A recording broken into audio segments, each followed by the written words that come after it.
Alors, qu'est-ce que l'anxiété de performance? Vaste sujet, ça fait, des années et des années que je m'y intéresse, mais, on va essayer de résumer le tout assez simplement aujourd'hui. Donc déjà, comment est-ce qu'on peut la remarquer? Quels en sont, les symptômes? Si je m'attarde pour commencer sur les symptômes plus visibles, donc il va déjà y avoir la différence entre le niveau de jeu à l'entraînement et en compétition. C'est-à-dire que à l'entraînement, tout va bien, je suis capable de jouer de manière libérée, relâchée, tenter, oser. Mais dès que vient la compétition, là, je me bride, je joue pour ne pas rater plus que pour réussir et je n'ose plus, je ne tente plus. Également, il va y avoir des symptômes sur le plan, physiologique, typiquement, la boule au ventre, les mains moites, les épaules rentrées, le regard fuyant, hem chercher à fuir la situation d'une certaine manière. Donc tout ça, c'est les symptômes d'un point de vue, physiologique. Aller aux toilettes avant le début de la compétition aussi, ça fonctionne. Et également, donc là, on peut voir qu'il y a une route dangereuse et une route, plus sécuritaire, typiquement, à chaque fois, l'enfant ou l'adolescent va emprunter la route sécuritaire, mais qui, au final, l'emmène dans un cul-de-sac, alors que, la route la plus dangereuse aurait été, le bon choix, celle qui l'amène à son objectif au sommet. Typiquement, si je reprends l'exemple du footballeur, c'est le footballeur qui, devant le but, va faire la passe plutôt que de tenter de marquer parce qu'il évite de prendre un risque, mais au final, du coup, il va jamais pouvoir, exploiter, développer, son potentiel. Tout ça, c'est aussi des choses qui sont en lien avec le perfectionnisme et la peur du regard des autres. D'ailleurs, c'est très souvent la peur du regard des autres qui cause, le perfectionnisme. Et donc ça, c'est l'ensemble, des symptômes, des éléments qu'on peut remarquer chez, les jeunes qui vivent de l'anxiété de performance. Comment expliquer cette situation? Donc c'est possible de l'expliquer avec ce que moi j'appelle déjà pour commencer le cocktail du stress. Donc c'est quand il y a 2 perceptions qui sont toutes les 2 présentes. Ce sont les 2 ingrédients du cocktail, ces 2 perceptions. Et c'est bien important de comprendre qu'ici, on parle uniquement de perception. C'est-à-dire qu'on s'en fout en fait si la situation est réellement ou non importante et si elle est réellement ou non incertaine. Mais par contre, si le sportif perçoit que la situation est importante et s'il la perçoit comme incertaine, alors tous les ingrédients du cocktail du stress sont réunis. Et donc, c'est déjà l'un des premiers éléments qui va créer l'anxiété de performance. Et donc évidemment, ce sera des facteurs sur lesquels on va pouvoir jouer par la suite pour réduire la perception de la situation comme importante et réduire la perception de la situation comme incertaine. C'est-à-dire que si je comprends qu'en fait, je ne suis pas en train de jouer ma vie et que je comprends qu'en fait, j'ai quand même des capacités et que la situation n'est pas si incertaine que ça, bah, ça va déjà faire, baisser, le niveau de stress. Donc, dans la tête du sportif, il y a, ce cocktail, du stress qui crée du coup en lui, les symptômes physiologiques dont on a parlé, avant ici, là notamment et également, les symptômes psychologiques donc, peut-être avant le début de la compétition ou pendant la compétition même, beaucoup de pensées qui se bousculent, qui s'enchaînent. Est-ce que je vais être à la hauteur? Qu'est-ce que mon coach ou mes parents vont dire si je rate? Beaucoup de questions, et de doutes. Et ça peut aussi s'expliquer par, ce décalage, donc de manière assez mathématique, on va dire. Ce décalage entre toujours en une question de perception, la perception que j'ai de mon niveau et la perception du niveau que je devrais avoir pour, répondre aux attentes. Les attentes qui sont peut-être en petite partie les miennes, mais souvent aussi beaucoup les attentes que je perçois que l'extérieur a sur moi. Peut-être les attentes que je perçois que, mon coach a sur moi, mes parents, peut-être les spectateurs, mes coéquipiers, peu importe. Mais en tout cas, plus, l'écart entre ces 2 niveaux est important, plus, le stress, l'anxiété de performance va être nourri. C'est-à-dire que, si je perçois que, j'ai le niveau, je sais pas, moi de base, je viens du monde du basket, donc si je prends l'exemple au basket, si j'ai la perception que j'ai le niveau pour mettre 4 points dans ce match, mais que je me dis que je devrais, être capable de mettre 15 points dans ce match, ou je me fixe l'objectif de mettre 15 points dans le match alors qu'en réalité, ben, au fond de moi, je sais que j'ai que le niveau pour mettre 4 points, c'est ce qui va créer, ce stress. En fait, c'est le fait de ne pas se sentir à la hauteur. Donc maintenant, quelles sont un peu plus profondément, si je peux dire, les sources de cette anxiété de performance? Ça peut être la source de la motivation. C'est-à-dire que la motivation est centrée sur l'ego plus que sur ce qu'on appelle la tâche. C'est-à-dire sur le résultat plutôt que sur le processus, pour faire simple. Donc c'est, la volonté de, être meilleur que les autres ou de ne pas être jugé par les autres qui est la source de la motivation. Mais sauf que du coup, je veux être meilleur que les autres ou je veux éviter le jugement des autres, mais j'ai la perception que ce n'est pas possible. Et donc je ne vais pas pouvoir, satisfaire la source de ma motivation.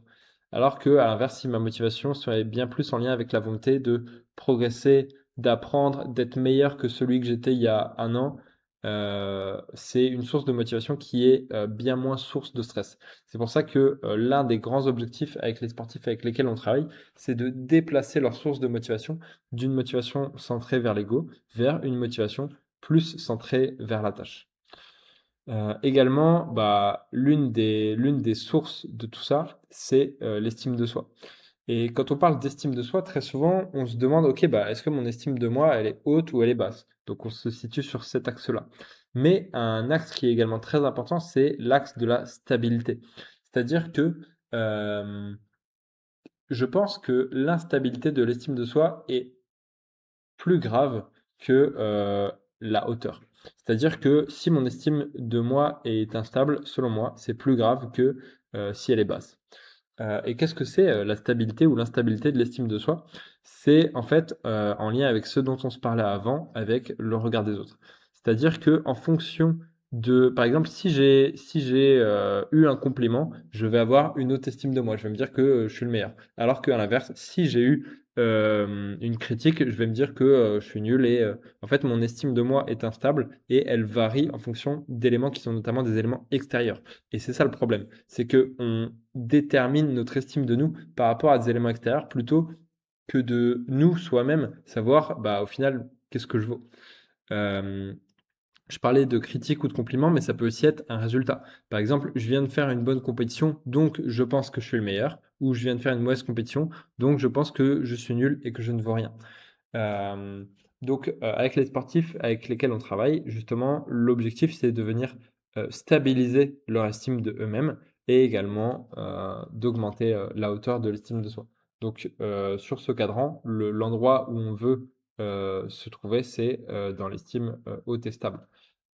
Et donc, généralement, on va, devoir passer d'une estime, basse et instable à une estime plus, haute et stable. Et donc, comment, résoudre, toute, cette problématique d'anxiété de performance dont on a parlé? Alors, j'ai commencé par mettre une balance de Roberval parce que justement, par rapport à la répartition entre l'ego et la tâche, entre une motivation centrée sur le résultat et une motivation centrée sur le processus, le but, ça va être de trouver le juste équilibre. C'est pour ça que je mets, ici d'ailleurs des pourcentages. Parce que l'ego n'est pas non plus quelque chose totalement à bannir, notamment si on veut faire un sport de manière compétitive. Il faut en avoir. Mais on pourrait considérer, par exemple, qu'une bonne répartition dans cette balance-là, ça serait, 20 dans l'ego et 80 dans la tâche. Donc, un des premiers objectifs, ça va déjà être de, venir, retrouver une balance motivationnelle qui soit plus juste, plus équilibrée. Typiquement ici, on est à 75 et 25 et en fait, on veut être plutôt à l'inverse, aux alentours des 20 ici et aux alentours des 80 ici. Et d'ailleurs, pour rééquilibrer cette balance motivationnelle, un premier axe de travail, ça va être de, porter à nouveau notre attention sur ce que nous contrôlons. Typiquement, si, je reprends, l'exemple de mon basketteur, le nombre de points qu'il va mettre dans le match, c'est pas un objectif qu'il contrôle très bien. Parce que ça va déjà dépendre du temps de jeu que son coach va lui donner. Ça va dépendre de, à quel point est-ce que ses coéquipiers vont lui faire des bonnes passes au moment où il va, par exemple, aller vers le panier. Hem Et à l'inverse, donc nous, on veut, se fixer des objectifs qui soient beaucoup plus contrôlables. Par exemple, en termes d'attitude, en termes de concentration, en termes d'effort, c'est-à-dire le ACE. Parce que si je me fixe des objectifs en termes d'attitude, de concentration et d'effort, c'est des objectifs qui dépendent de moi, et donc je vais avoir, ça va être bien plus, faisable pour moi de, les remplir et d'ailleurs, bah, c'est aussi en étant bon sur le ACE que je mets toutes les chances de mon côté pour pouvoir, bah, mettre, les paniers que j'ai envie de mettre. Et donc ça, c'est l'un des éléments qui va permettre du coup de se décentrer de l'ego pour se recentrer sur la tâche. Ensuite, toujours comment, résoudre cette anxiété de performance? Très souvent, justement, quand les sportifs ressentent, tous ces symptômes, physiologiques du stress, ils vont se dire que: «Ah, je suis anxieux ou je suis stressé et donc c'est une mauvaise chose». Mais nous, on veut être capable de, leur permettre de réinterpréter ces signaux-là, de l'anxiété ou du stress vers l'excitation.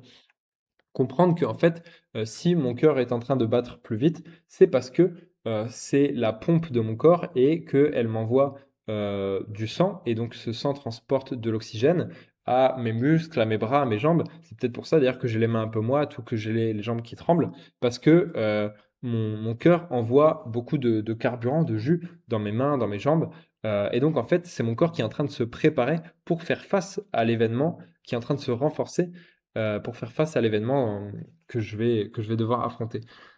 Et donc les sensations sont toujours les mêmes, mais on en fait une nouvelle interprétation, une interprétation qui devient aidante puisque, ces symptômes, psychologiques physiologiques que je ressens, de stress ne sont plus générateurs d'anxiété, mais deviennent générateurs d'excitation.